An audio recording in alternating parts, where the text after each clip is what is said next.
Hi, my name is Aisha Najaya. I'm the executive chef of 100 Acres Restaurant. We're located at 38 McDougal Street in Soho. Today I'm going to prepare for you falafel. We're going to walk you through the process of how to make falafel and give you some tips on how to do it at home to make it easier for yourself. So falafel is basically the quintessential chickpea fritter of the Mediterranean. History says that the Egyptians had created it first and then it moved all over the Levant. But I think it's one of those controversial foods like pasta. Where did it start? Falafel is so diverse. You can have it in a salad, you could snack on it, you can make it into a hamburger. We have encrusted eggs in it and made a vegetarian style Scotch egg. And most commonly, I would say, is probably the falafel sandwich, which you'll find in pita with tahini, some type of chili sauce, and pickles. So to get started, what I do is I take raw chickpeas and we soak them overnight. So in here you will find 4 cups of chickpeas. We use 2 kind of herbs in our falafel. One is cilantro and the other one is parsley. So you'll need about 2 cups of each. I like my falafel to be really herbaceous and super green. Next you'll take 1 medium diced onion and you're going to throw it in here. Now none of these cuts have to be perfect because we're actually going to put this in a food processor, or if you have a meat grinder at home. And I know that sounds crazy, but sometimes people don't know what to get you for Christmas.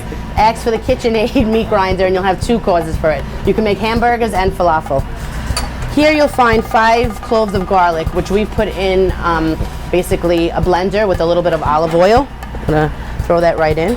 And then we have cumin, which is about 2 tablespoons, 1 teaspoon of chili flake, and 2 tablespoons of salt. Now I'm gonna mix this all up in my bowl before I put it into the food processor, just to get the chickpeas seasoned evenly. We sell falafel here for lunch, for dinner, for happy hour, for snack. It seems to be a great vegetarian snack to have. So basically you're looking for this mixture, which is the chickpea, the herbs, again the onion, the garlic, and the seasoning. And we're gonna put it into the food processor. And now this is the best thing about this is that it's like the dump method. So everything goes in at one time. So this takes about 3 or 4 minutes. But say at home you don't have raw chickpeas to soak overnight. You can just use canned chickpeas. And in the event that you have fava beans, you can use those instead, raw or cooked, or a combination of both. So I'm gonna stop this and just scrape down the edges. But believe it or not, it's almost there.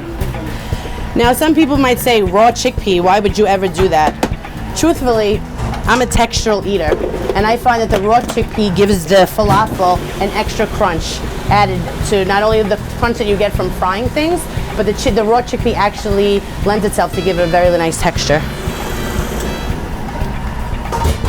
So our mixture is done, and as you can see, everything is all mixed up. It's this gorgeous green color. Honestly, falafel is one of those things that you can make your own. You can substitute parsley for dill, or instead of cilantro you can use mint, so a combination of all 4 or one or the other would be great. So in this bowl we have all our mixture, and I'm going to add in some baking powder. Why baking powder? So falafel inherently has this like nice, fluffy, ethereal texture to it. So that's why we add the baking powder, and we're going to add a little bit of flour. I gave you a recipe of 2 cups of flour. I always like to start with just adding half.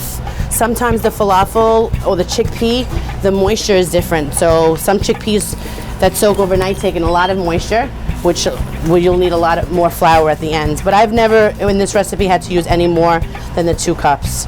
So basically, you don't want to overmix this, but you do want to kind of squish it together.